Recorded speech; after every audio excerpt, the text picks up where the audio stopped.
Cienījamā Saeimas priekšsēdētājas kundze, cienījamie godātie kolēģi, pāris nianses, kas izskan debatēs par to, kas arī ir deputāti, kas apgalvo, Latvijai nav ārpolitika, Eiropas Savienības kopējā ārpolitika. Ziniet, arī Latvijas pozīcijas uz Eiropas Savienības sanāksmēm ir Latvijas ārpolitika.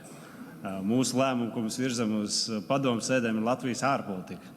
Tas tikai iet kopējā Eiropas Savienības ārpolitikas kopumā. Un šajā ziņā mēs arī esam tie, kas nevis gaida, kad mums norādīs, ko mēs varam vai nevaram, bet mēs esam daļa, tāpat kā visas pārējās 26 dalībvalstis, kas nosaka Eiropas Savienības kopējo ārpolitiku tajā skaitā. Un šeit, kolēģi, par konkrēto preču grupu, kravas grupu. Paskatāmies pa tiem 2 gadiem, ko tad mēs esam darījuši. Mums nav vajadzīgs gaidīt, līdz Brisele pieņems kopīgu lēmumu par dabasgāzes importu, aizliegumu no Krievijas. Mēs pieņemam, mēs grozam likumu ar likuma pamatu, mēs aizliedzam. Ir virkne ar graudiem, varbūt ne pilnībā, bet arī likumu grozot, mēs aizliedzam. Un šeit jau ir tā spēle ar vārdiem, ka mums vajag savas sankcijas piemērot. Sankcijas īstenībā ir tas, ka mēs uzliekam ierobežojumus caur mūsu normatīviem regulējumiem, atbilstoši mūsu likumiem un atbilstoši arī Eiropas Savienības tiesiskajam regulējumam. Un šajā gadījumā uz mangānu rūdu tā nav duālas pielietojamības prece, un par duālas pielietojamību Eiropas Savienībā saraksts ir, bet tas saraksts tiek balstīts arī uz startautiski noteikto sarakstu par duālo pielietojamības precēm, kas ir militārām vajadzībām. Un te, kolēģi, ir bēdu ielēja, jo šo startautisko sarakstu balsts tiesības vai iekļaut vai neiekļaut ir arī Krievijas federācijai. Un jau vairākus gadus virkne preču grupas arī Eiropas Savienībai neizdodas panākt iekļaut šajā sarakstā, jo ir veto tiesības, ko Krievija atkal piemēro. Bez viņu piekrišanas šāds saraksts nevar papildināt. Kas attiecās uz Eiropas Savienības virzītiem sarakstiem, tad es saprotu, ka šis process ir tikai uzsākts, lai Eiropas Savienībai būtu savs autonoms saraksts ar likuma spēku, ko tad tā varētu piemērot. Bet tas ir tikai izstrādes sākumā un būs potenciāli pēc gada, varbūt mēs redzēsim šo regulējumu. Un līdz ar to, pie kā mēs nonākam? Mēs nonākam pie strateģiskām precēm. Nevis duāli pielietojamības, strateģiskas preces. Strateģiskas preces apriti, to jau mēs gan varam nacionālā līmenī noteikt. Šo mangānu rūdu mēs varam definēt kā strateģisku preci nacionālā līmenī un attiecīgi vērst ierobežojumus caur normatīvajiem aktiem, tātad likumiem. Mums ir likums par ostām, mums ir valsts kapitāla sabiedrības, kur valsts var noteikt konkrētu attiecīgu politiku.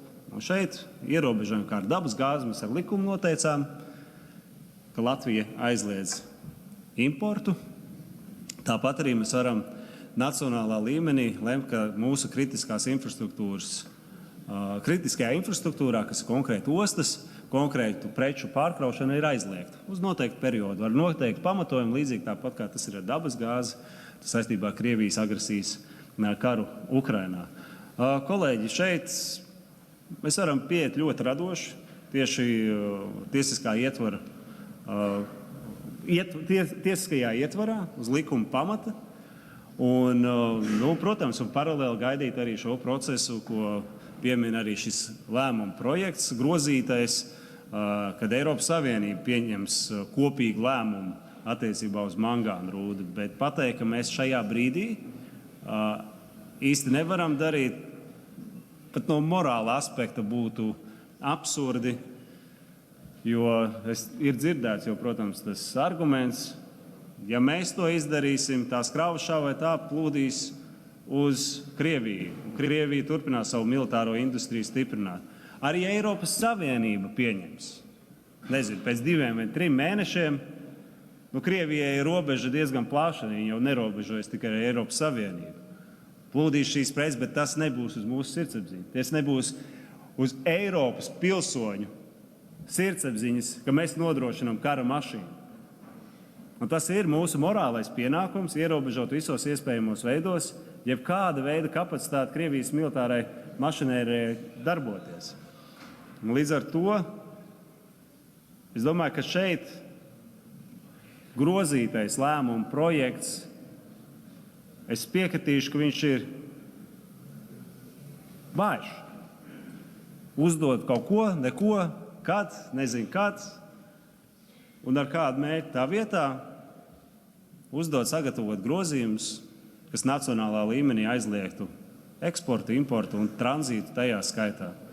Pamatojoties uz mūsu nacionālajiem regulējumiem, kā jau minēju, nosakot mangānu rūdu kā strateģisko preci, nevajag nekādām duālām pielietošanām minēt strateģiskā prece un attiecīgi ierobežojumi jau spēkā esošajos normatīvajos aktos, kaut arī mans pieminētajos likums par ostām tajā skaitā. Tā kā kolēģi, man nav konkrēts aicinājums par šo lēmumu projektu, jo man liekas, tik tiešām Mūrnieces kundzes vārdiem runājot, šī ir gumijas stiepšana, diemžēl. Un atrausimies ne tikai pa pirkstiem, bet dabūsim arī pa seju no mūsu pašu sabiedrības. Paldies! Paldies, vārds